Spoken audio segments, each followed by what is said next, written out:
Quand vous arrivez sur une intervention, que regardez-vous en premier? La victime, les témoins, le danger? Et surtout, comment savez-vous que vous avez vu l'essentiel? Ce que vous observez, ce que vous entendez, ce que vous ressentez, tout cela forme un tout, ce que l'on appelle le bilan. Mais alors, qu'est-ce qu'un bon bilan? Une série de gestes automatiques, une procédure figée, ou bien une lecture progressive de la situation en plusieurs temps pour prendre les bonnes décisions? Aujourd'hui, on explore les fondements du bilan, ses principes, ses étapes et surtout son sens. Parce qu'en premier secours, bien voir, c'est déjà bien commencer à sauver. Bienvenue sur le podcast Dans la tête d'un formateur, dédié à toutes celles et tous ceux qui aiment la transmission du savoir. Que vous soyez formateur, apprenant ou simple passionné par le partage des connaissances, ce podcast est fait pour vous. Dans ce podcast, on verra 4 étapes. La première, c'est le bilan, une étape clé. La deuxième, c'est les 3 principes pour guider l'action. Troisième, les 4 regards du bilan. Et en quatrième, la surveillance ainsi que sa transmission. Et on terminera sur une petite conclusion. Première partie, le bilan, une étape clé.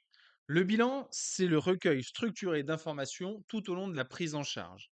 Il va vous permettre la mise en sécurité des lieux des personnes, la détection des détresses vitales, l'évaluation globale de la victime, physique et même psychique, la transmission efficace aux secours médicaux et le suivi de l'évolution de la situation. On peut vous donner une petite astuce, un bon bilan commence toujours par une bonne posture. Observez sans précipitation, posez les bonnes questions et surtout gardez le fil logique. Deuxième partie, 3 principes pour guider l'action.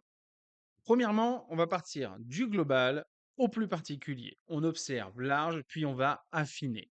Deuxièmement, on va traiter d'abord ce qui tue. Les urgences vitales doivent primer et être traitées en priorité. Évaluer, agir, contrôler, réévaluer. C'est un cercle, pas une ligne, ça recommence sans fin. On peut vous donner un exemple concret. Si vous repérez une détresse respiratoire dès les premières secondes, ce n'est pas le moment de chercher les antécédents. Le bon geste au bon moment, c'est ça le sens du bilan. Troisième partie, les 4 regards du bilan. Le premier regard, c'est une vision d'ensemble. Quels sont les dangers? Combien de victimes? Que s'est-il passé? Et même d'autres questions. L'objectif ici, c'est de sécuriser l'équipe, les lieux et les témoins. Deuxième regard, l'approche de la victime. Qui est-elle? Quelle position? Y a-t-il une menace vitale visible? On repère les plaintes principales et on agit immédiatement si nécessaire. Troisième regard, évaluation des fonctions vitales, respiration, circulation, conscience. On agit tout de suite si une détresse est détectée. Quatrième regard, interrogatoire, examen et paramètres. On creuse antécédents, douleurs, traitements et bien d'autres choses encore. Et on va même mesurer la fréquence, la saturation, la tension, la température. Ce qui est important de retenir, c'est que chaque regard n'annule pas le précédent, il l'enrichit. Le bilan, c'est un aller-retour constant entre les observations et l'action.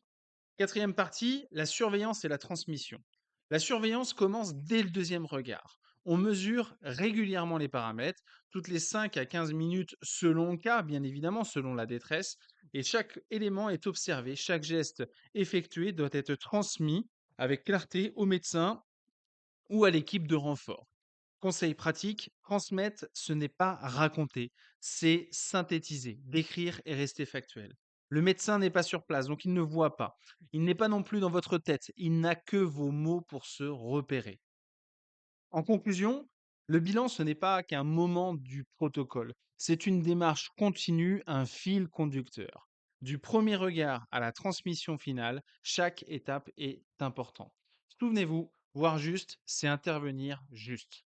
Merci d'avoir écouté ce podcast. Dans notre prochain épisode, on parlera du premier regard, celui qui sécurise toute votre intervention. Prenez soin de vous et surtout, ouvrez l'œil.